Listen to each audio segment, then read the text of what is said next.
Markets, but let's look at what's happening moving markets at home. The rand remained under pressure today as a decision on South Africa's credit rating looms. Both Fitch and Standard & Poor's, the global credit rating agencies, will be releasing their pronouncements on how credit-worthy we are on Friday. Earlier I spoke to Michael Traherne from Vestact about the implications.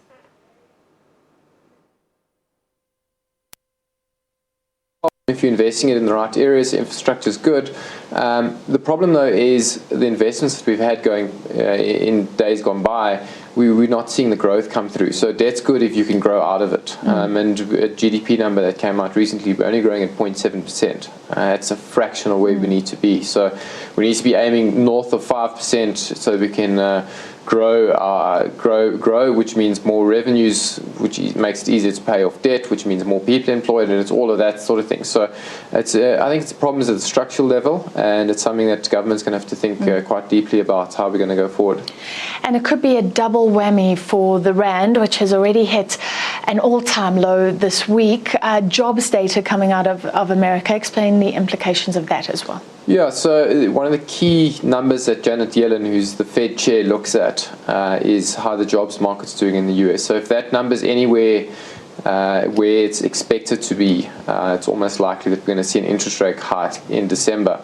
And what does that mean for us? It means the rand will probably weaken. And it's not something that we've done wrong. It's more that if the US is raising interest rates, all of a sudden you can get high interest rates by having your money in a safe area like the US. So money flows from everywhere else in the world into the US. And it's not a rand story, it's globally. When we look at the US dollar compared to any other currency, it's all strengthened. So maybe a bit more pain for the rand. What's your view? Some people say we've already seen that flow out of emerging markets into the US, that this is all priced in, that the rand may even strengthen once we at least have a certainty and that decision, or do you think we're really still in a very precarious position? It's a 70% chance they raise rates in December, and the result is that the rand hasn't moved fully yet. Only when the rate hike does actually go ahead do you see the full reaction that needs to happen. So yes, the rand has been priced in to 70%, roughly around about there, but I think as soon as there is a rate hike, you're going to see a knee-jerk reaction from all global currencies, and then you start to stabilize, and then maybe emerging markets become the flavor of the day again. But I think that's still another year or two down the line. Okay, let's forget all this bad news and move to Mark Zuckerberg of Facebook, giving away 99% of his shares in Facebook. An incredible announcement. Will markets react to this when America opens? Yeah, so we looked at the Facebook share price. They run overnight sometimes, and not much there. But I think in his letter, he wrote a letter to his daughter saying he's giving back to humanity, essentially. And in there, he wrote a line saying he's going to be Facebook CEO for many, many years to come. And that sort of certainty is great to see as a shareholder. So I think going forward, that's good. In terms of giving his wealth away, it's not going to be, he has 99% off the bat. It's probably going to be phased in, and we can't forget that Mark controls the company through his voting rights. So if he gave away all of his shares, he no longer controls the company. So I don't think he's going to be putting himself in that position.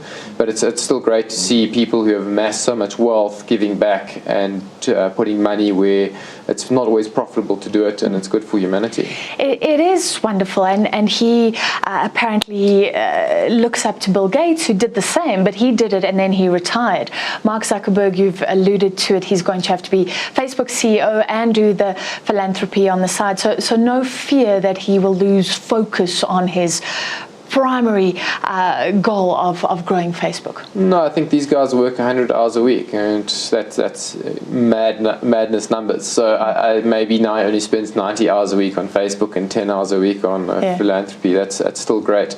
And the one thing he pointed out is that for every 10 people who get the internet, one person is lifted out of poverty and another person gets a job.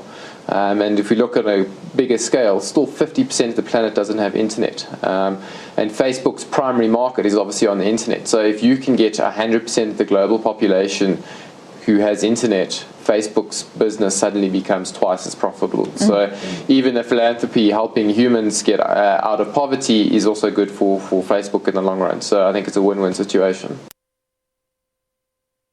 A very win-win situation that Mark Zuckerberg, very savvy, and this will actually be a PR tool to improve Facebook's already astronomical fortunes.